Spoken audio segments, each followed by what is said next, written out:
Hello student, welcome to our channel concept point by Uma sir. Let's discuss and question number 2 का 7 from exercise 15.1 क्या दिया गया है। And actually में लिखा गया integration of E to the power log of root X divided by X. जब log सिर्फ लिखा हुआ है इसका मतलब बेस ई होता है।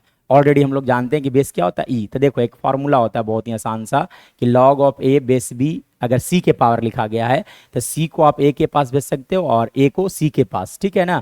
यानी कि देखो एक स्माइली फेस को जैसा बनेगा, यानी कि लिख सकते हैं आप यहाँ से लॉग, यहाँ सी, यहाँ बी और यहाँ पे कौन आ जाएगा, आपका ए आ जाएगा, ठीक है। और हम लोग एक और बात जानते हैं कि लॉग ऑफ ई बेस ई, इसका वैल्यू कितना होता है, 1, ठीक है।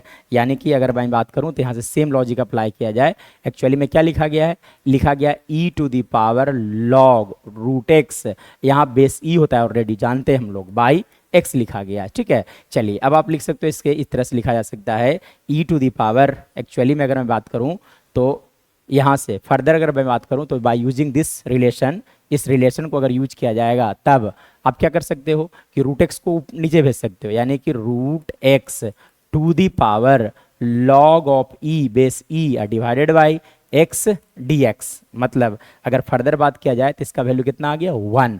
यानी कि यहाँ पर बच गया बच्चों एक्स के रूट एक्स अब by X D X. Root X मतलब क्या होता है, एक्स के पावर 1/2, मतलब आप लिख सकते हो X to the power 1/2 minus 1 D X. क्यों, सेम बेस तो पावर घटता है इसलिए 1/2 माइनस 1।